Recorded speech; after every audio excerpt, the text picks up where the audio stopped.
Alright, so let's do some more applications here with these algebraic vectors. So you're going to get a variety of questions here, but they're all going to be either, addition, subtraction, or scalar multiplier. So there's really not a whole lot of variation to these problems. So let's just try and get the mechanics down on how to work with these algebraic vectors. Trust me, getting the mechanics down on how we're supposed to be adding these things together will come into play big time when we get into 8-5. So look at example A. For example A here, we need to take vector m and vector p and add those together. So all we need to focus on here is those two vectors and those two vectors alone. So we're going to single out vector m and vector p. And all they're really asking us to do is just simply add these two together. So we're just going to jot down both vectors, and it's really just going to become a combined like terms game. You're going to take the horizontal component, combine it with the other horizontal component. And you're going to do likewise with the vertical component. So you can kind of treat it just like this. We're going to have the 5, the -7, and we need to combine that with the -1 and the 3. So now this just becomes pretty much a vertical game here, where now we're in the position of, let's just simply add those two vectors up. So when we take 5 and then add a -1, that takes us down to a +4. And then we're going to do the same thing over here with our vertical components here. So -7 plus +3 puts us at a -4.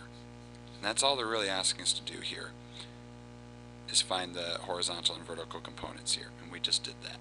Pretty straightforward. We're just combining those things together. Let's take a look at the reason why this works. Let's take these two vectors and do this visually with a graph. So when it comes to a visual representation of combining these two vectors together, one thing that we aren't quite sure is what coordinates does vector m start and where does it finish? Well, if you recall from what we were looking at earlier, it doesn't really matter where this vector starts or begins. No matter where we put a vector, it's going to have its components are still going to be pretty rigid. So for simplicity's sake, let's go ahead and make our vector, both our vectors just come from the origin.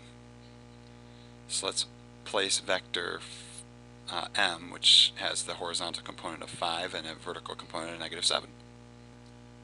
And let's go ahead and place vector p with a horizontal component of -1 and a vertical component of +3.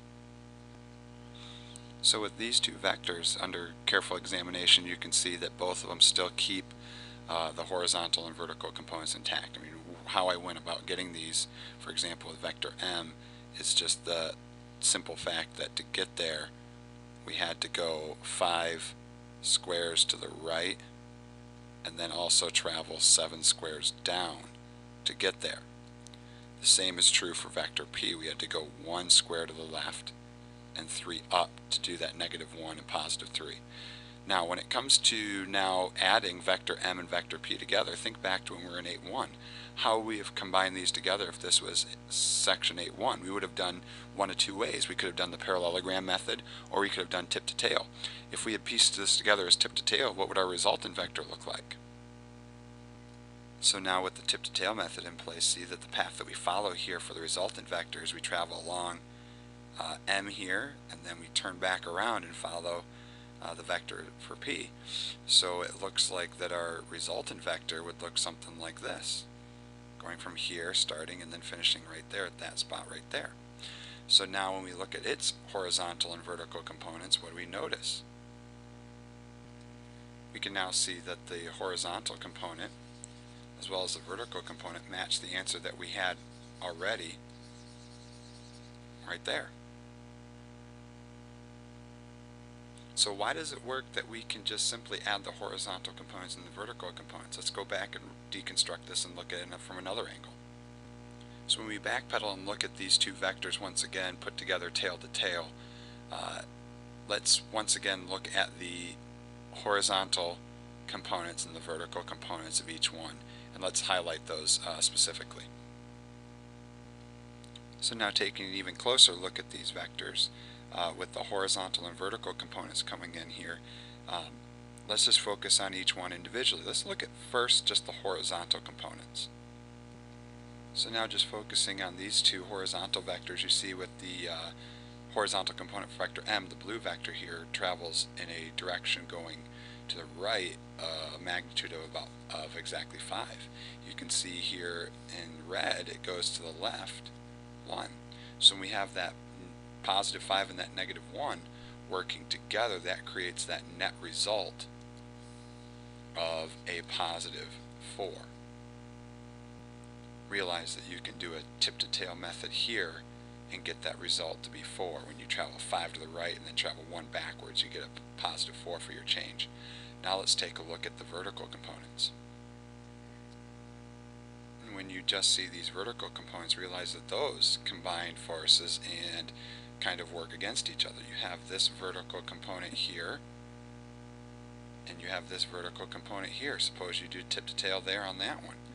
If we do tip-to-tail right here, take a look at your net result. It's really not going to be that much. If we start to line these up a little bit cleaner here, we can take a look at what we have here.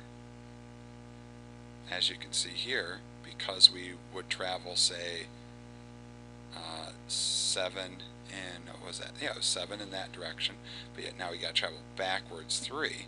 As you can see here, that the net result would be this distance traveled right here, which would be a traveling 4 downwards. So those two vectors work against each other and creating that negative 4 that we have for that vertical piece there.